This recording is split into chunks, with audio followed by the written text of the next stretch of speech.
മാണിയുടെ രാജി കൊണ്ട് മാത്രം ബാർക്കോഴ വിവാദം അവസാനിപ്പിക്കേണ്ടെന്ന നിലപാടിലാണ് CPM. കെ ബാബു അടക്കമുള്ള മറ്റു മന്ത്രിമാർക്കെതിരെ ആരോപണമുയർന്ന പശ്ചാത്തലത്തിൽ ഈ വിഷയത്തിൽ നിയമപരമായും രാഷ്ട്രീയമായും പോരാട്ടം തുടരാനാണ് CPM ലക്ഷ്യമിടുന്നത്. കേസിൽ മന്ത്രി ബാബുവിനെതിരെ FIR രജിസ്റ്റർ ചെയ്തില്ലെങ്കിൽ കോടതിയെ സമീപിക്കുമെന്ന് പ്രതിപക്ഷ നേതാവ് VS അച്യുതാനന്ദൻ പറഞ്ഞു.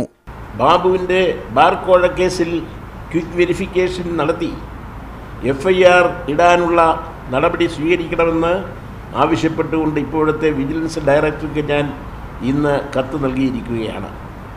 ഇക്കാര്യത്തിൽ കാലവിളംബമുണ്ടായാൽ ബാബുവിനെതിരെയുള്ള കോഴക്കേസിൽ കോടതിയെ സമീപിക്കുമെന്ന് പറയാൻ ഞാൻ ആഗ്രഹിക്കുന്നു.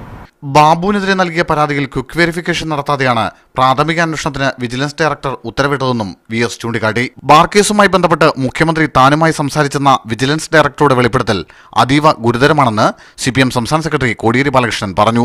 ഉമ്മൻചാണ്ടി സർക്കാർ അധികാരത്തിലിരിക്കുന്നിടത്തോളം കാലം തുടരന്വേഷണം നിഷ്പക്ഷമാകില്ല. അല്ലാത്തപക്ഷം അന്വേഷണം കോടതിയുടെ മേൽനോട്ടത്തിൽ നടത്തണമെന്നും കോടിയേരി ആവശ്യപ്പെട്ടു. ബാബുവിനെതിരായിട്ട് ഉന്നയിക്കപ്പെട്ടിരിക്കുന്ന ആരോപണം നിയമാനുസൃതമായി അന്വേഷിക്കുകയും അതിൽ വസ്തുത കണ്ടെത്തി നിയമപരമായിട്ടുള്ള നടപടി സ്വീകരിക്കുകയും വേണം. ഉപ്പുതിന്നവരാരാണോ അവരൊക്കെ വെള്ളം കുടിക്കണം. ബാർ അഴിമതിയുടെ ചെറിയ ഭാഗം മാത്രമാണ് പുറത്തു വന്നിട്ടുള്ളതെന്നും കൂടുതൽ അഴിമതി കഥകൾ വരും ദിവസങ്ങളിൽ വെളിവാകുമെന്നും കോടിയേരി കൂട്ടിച്ചേർത്തു. മീഡിയ 1 തിരുവനന്തപുരം.